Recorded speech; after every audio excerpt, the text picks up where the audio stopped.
What's up, gamers? And you might be asking, should you pull for Jane Doe? Is Jane Doe worth pulling other than her fat, juicy, oh my thighs and...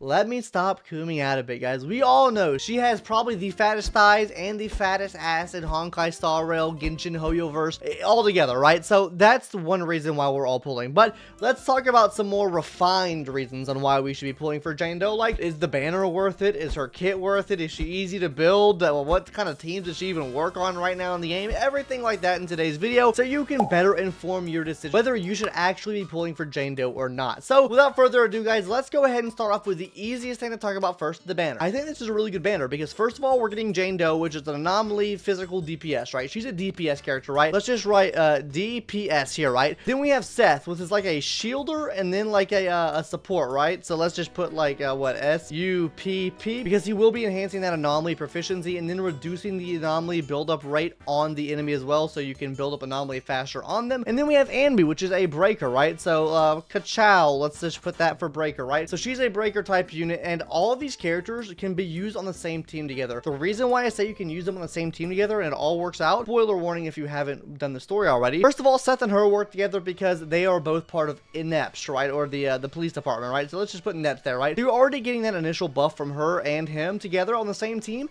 and then you're getting his bonus to anomaly proficiency and stuff like that. Then we have Anby over here, which is electricity, which links with him perfectly fine because she's electricity, he's electricity, so you get the buff there as well. So you're maximizing the team-wide buffs that you're getting. On top of this, guys, you're getting a breaker as well. Now, I get it. We get her for free in the game, but her mindscapes actually aren't too bad if you pull dupes, namely if you get E2, which increases the days rate she's able to get, and then like M4 or whatever is able to give you more energy, but really, namely, I think one of the better ones is M2 just because of the extra days that it's going to be giving. And we can actually look at this right here, guys, because whenever she's using her basic attack, a Thunderbolt will hit a stunned enemy, which increases the damage, yada yada. We don't really care about that too much. It's this one right here. When Anby's EX special attack hits an enemy that's not stunned, and increases the days by 10%, which means you're stunning the enemy even faster. Super good there. This means she's able to just get her stun out that much faster, so it's gonna be super good to get something like that there. And then the other ones are really just like kind of damage enhancing things, so you're getting her damage up, so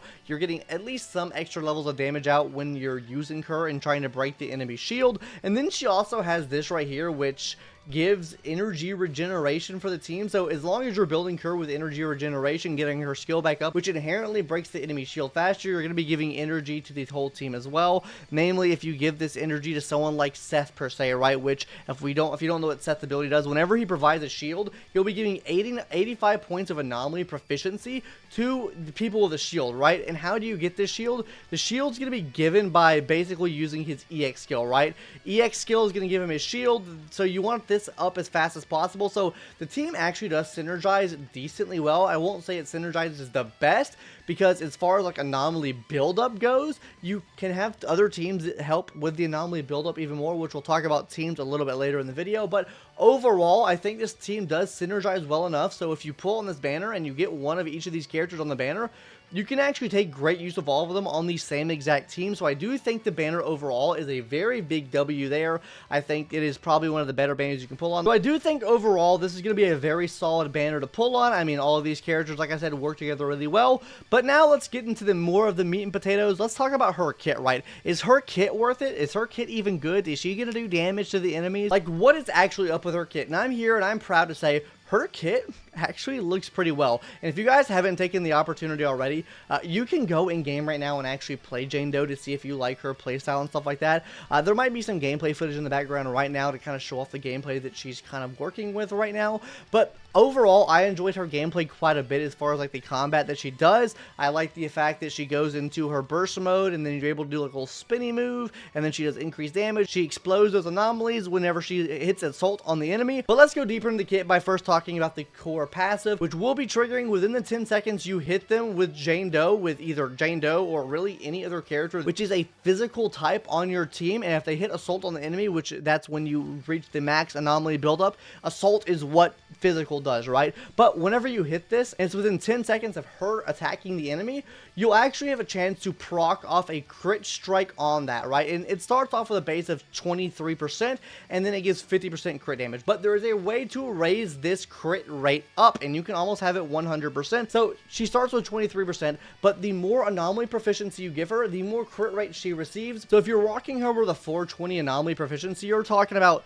77.6% crit rate on this for absolutely free. And not only does she do that, guys, whenever you're running her with an anomaly unit, or you're running her with someone of the same faction, which is the police squadron, you're actually able to increase her anomaly buildup rate by 30% at max, topped out at 30%.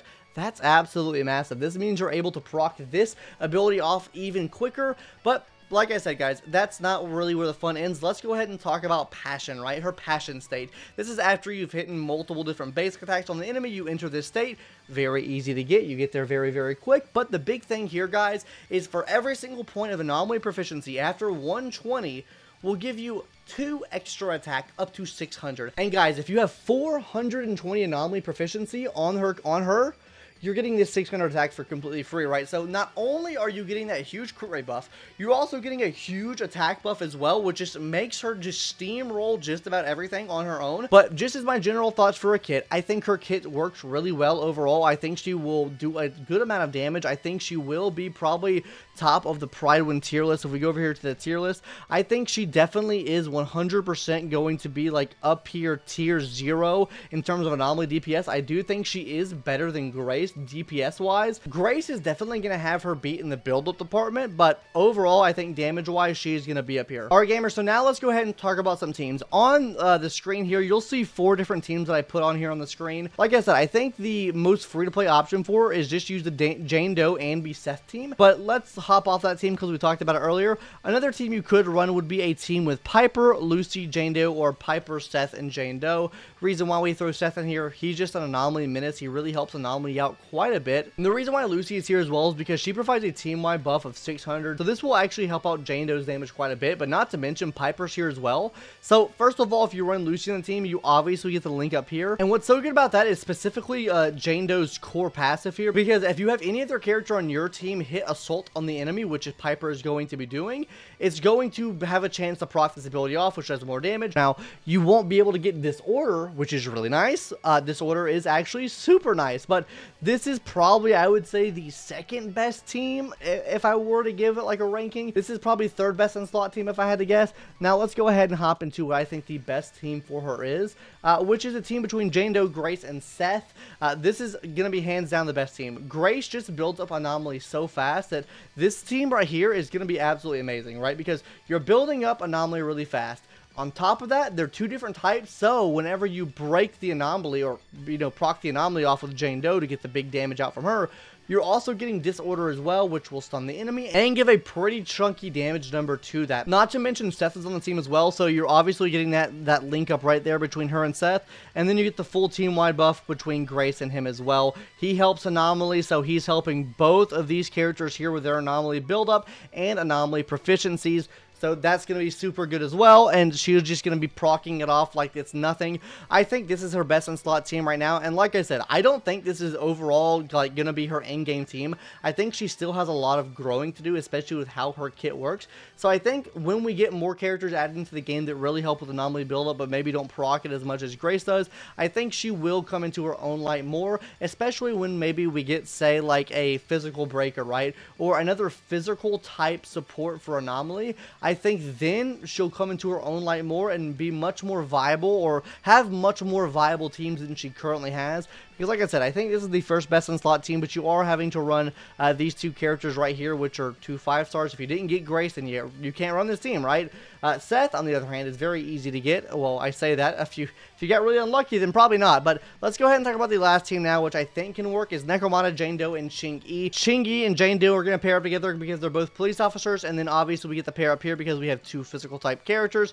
So we do get the full team-wide buff off here, and the reason why I think this team will work, but I don't have it rated too high, is because of Necromata. Because if we look at Necromata here, right, if another character on the team shares the same attribute, which Jane Doe does, she will be increasing the damage of her EX skill by 35% up to 2 times if a character on your team afflicts assault, which that is bar for bar what Jane Doe is here on this team going to be doing. Now, The big downside with this team is you're really going to have to run a breaker here. You don't have much anomaly support, so the buildup of anomaly is going to be a lot slower on this team. So I do think DPS will be an overall downside on this team compared to all the other teams we mentioned today. Ching-Yi is going to be like on the field for the most part, most of the time, because you need her to break the shield, so then they can go in and do their big amounts of damage. So on-field time with them is going to be very minimal compared to what Ching-Yi is, because Ching-Yi is focused on breaking the shield, and we have no anomaly support to really help with the anomaly buildup, which would do damage outside of breaking the enemy down. So as far as overall team options go, I don't think there are very plentiful options right now. Not to say that you can't make teams work with her.